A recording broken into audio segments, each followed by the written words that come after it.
pessoal, sejam muito bem-vindos a mais uma aula aqui do canal. Hoje nós vamos falar sobre Baruch de Spinoza.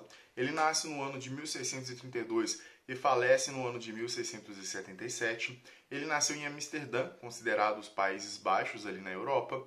Tem seu pensamento forte influência ali da escolástica e do racionalismo, sobretudo do século XVI, o pensamento de René Descartes, que é um filósofo que muda o modelo do pensamento, como nós podemos observar aí nas aulas anteriores. O período medieval tinha uma linha de pensamento que o Descartes vai modificar. Se antes essa relação de pensar a realidade não passava por um crivo de um método que visa a demonstração das partes, que era o caso ali do período medieval, agora um pensamento para ser tomado verdadeiro tem como base o crivo do método. Nós vamos ver que isso vai influenciar muito no pensamento aqui do Spinoza.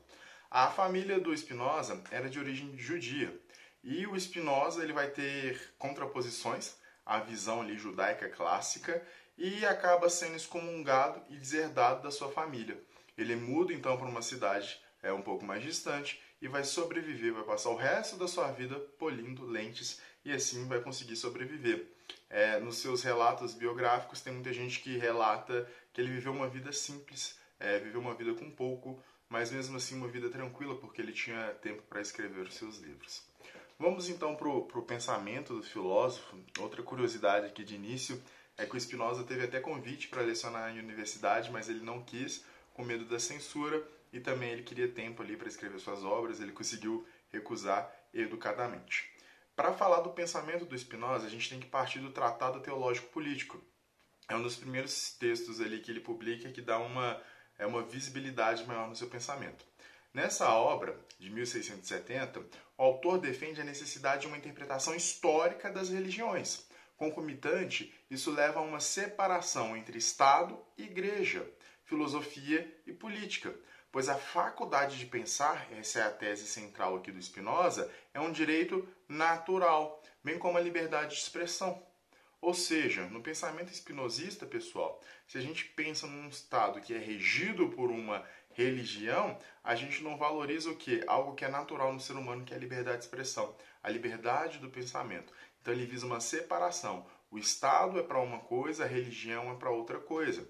Do mesmo modo, a filosofia tem a sua metodologia, tem a sua busca, a política tem outro campo de atuação. Ele então visa separar esses campos. Todavia, essa obra vai ser arduamente criticada pelos judeus da época, fazendo com que o Spinoza fosse duramente criticado, e isso que vai gerar aquele afastamento que eu falei com vocês na bibliografia. Então, o que se destaca aqui no Tratado Teológico Político é essa separação entre igreja, Estado, entre política e filosofia, são coisas diferentes e a gente tem que respeitar aqui o livre pensamento da razão de cada um. Depois, a próxima obra que vai ter uma gigantesca visibilidade para a história da filosofia, para a história aqui do nosso mundo ocidental, é a Ética Demonstrada à Maneira dos Geômetras. O Spinoza ele teve muito receio de publicar essa obra, porque ele temia censura. Ela foi publicada no seu último ano de vida, quando ele já estava ali nos seus últimos dias, e essa obra ela traz uma grande repercussão. Ela é publicada no ano de 1677 e nela o filósofo buscou construir um modelo de ética inspirada nos preceitos matemáticos, pois as verdades matemáticas são amplamente aceitas, sem discussões. O mesmo deveria ocorrer com a ética. Então, essa ética não fala só acerca da reflexão da ação humana no mundo, que é uma das possíveis definições de ética, mas ela vai falar o quê? De um tratado metafísico gigantesco que vai envolver as ações humanas, mas essa ação humana pensada a partir de um princípio metafísico que nós vamos compreender. E uma ética demonstrada à maneira dos geômetras é porque, pessoal, na matemática ninguém discorda que 3 mais 3 é 6, todo mundo aceita. O mesmo deveria ocorrer então com esse princípio filosófico. Vamos compreender um pouquinho da tese central aqui da obra ética, então.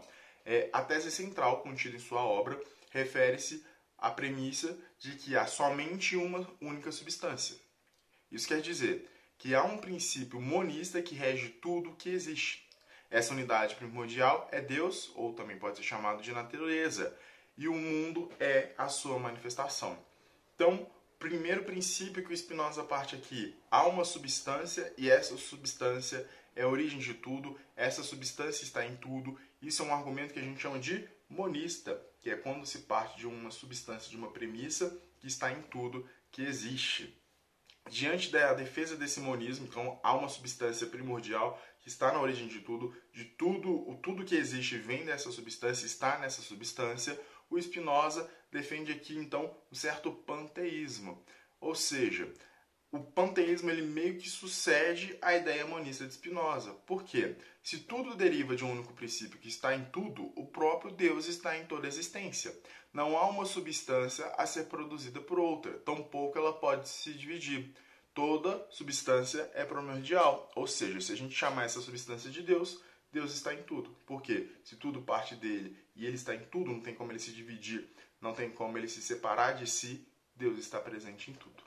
Ao defender essa tese, Spinoza se opõe diretamente à visão de Deus judaico-cristã, pois tudo é uma única substância, um só Deus. Já na visão judaico-cristã, Deus é um ser racional, criador do universo. Diante disso, o filósofo defendia. E essa frase que eu vou falar aqui agora é interessante porque até o próprio Einstein, né, que é um físico muito renomado ainda na atualidade, ele falou que acreditava muito nesse Deus de Spinoza. Olha como que o Spinoza, ao criticar essa ideia de um Deus criador, racional, que cria e deixa suas criaturas separadas, mas coloca um Deus presente no mundo, tem a relação com esse Deus. Ele diz assim, ao invés de ir lá fazer uma oração para esse Deus, você pode se aproximar dele da seguinte maneira, citando Spinoza. Se você quer estar perto de Deus, sinta a natureza, caminhe por ela, esteja em sintonia com o universo. Por quê? A própria natureza é uma divindade, tendo em vista que ela é o quê? É a manifestação de Deus, do seu molde de ser. Um cientista, então, por exemplo, numa visão espinosista, quando ele está compreendendo a lógica do universo, as equações, como o mundo funciona, ele está compreendendo o quê? Como se fosse a mente de Deus, como Deus criou o universo para funcionar, porque o próprio Deus está presente em tudo que existe.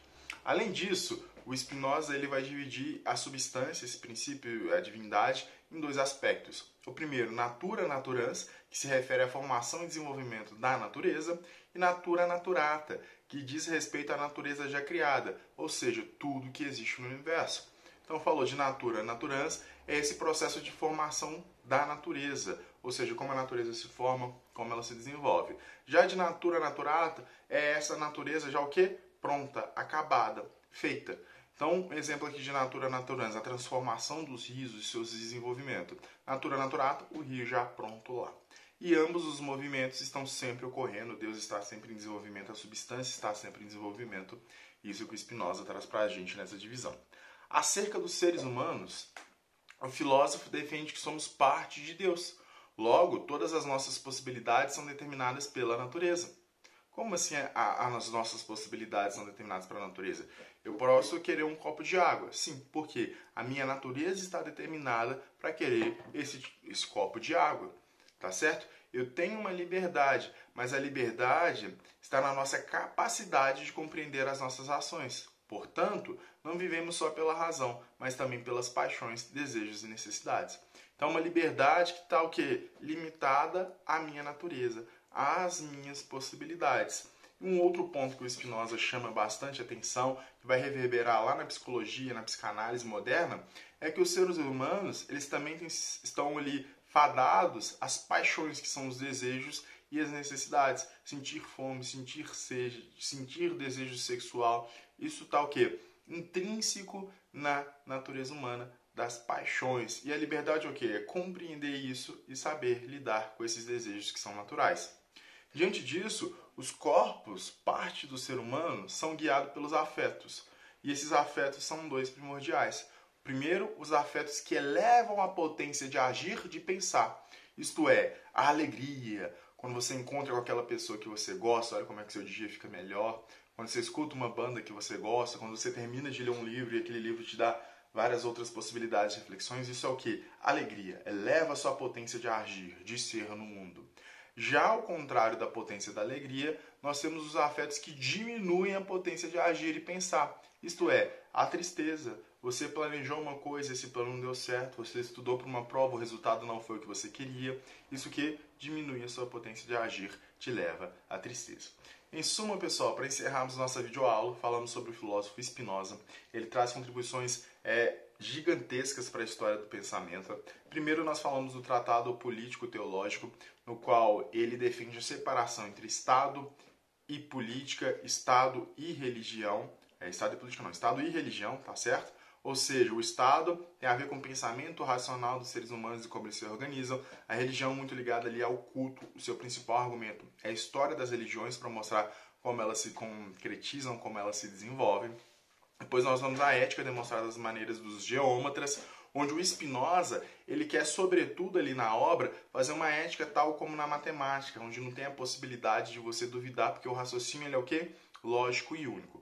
Ele parte de um princípio monista, ou seja, uma substância primordial que nós podemos chamar de Deus ou de natureza, e ela existe, dela advém todas as coisas existentes. Essa substância está em tudo, porque ela não pode se separar, senão ela deixaria de ser o que é, nem não está nas outras coisas, porque senão existiria algo que não é ela mesma, mas tudo advém dela, logo ela também está nessas coisas. Isso leva o Spinoza ao panteísmo.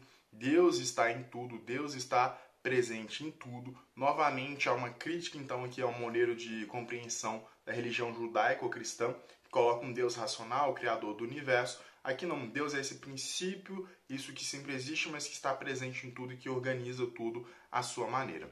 Os seres humanos são guiados pelos afetos. Aquilo que aumenta a sua potência de agir lhe traz felicidade, aquilo que diminui lhe traz tristeza, e nós temos uma liberdade limitada à nossa natureza. Mas junto a ela, a liberdade consiste em quê? Em compreender os desejos que são naturais para a gente.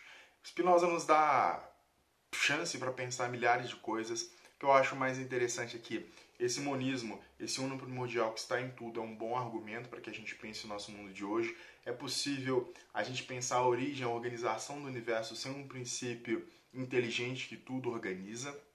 E além disso, pensar essa relação entre Estado e política, como que ela deve ser, quais são seus limites. O Brasil é laico, por exemplo, mas a gente vê muita gente utilizando discurso religioso para defender o poder, como que deve ser essas duas relações, como que eu trato a religião diferente se meu discurso religioso é um para estar no poder. E, por fim, a questão das paixões humanas. Nós podemos compreender que, por mais que sejamos racionais, a nossa natureza tem desejos, tem afetos, como que a gente lida com tudo isso. Obrigado pela atenção, espero que tenha ficado compreensível. Resumo da aula está aqui embaixo, só ler a descrição, é como se fosse o quadro na sala de aula. Sigamos dialogando, ousando pensar e moldando a nossa maneira de enxergar o mundo. Obrigado.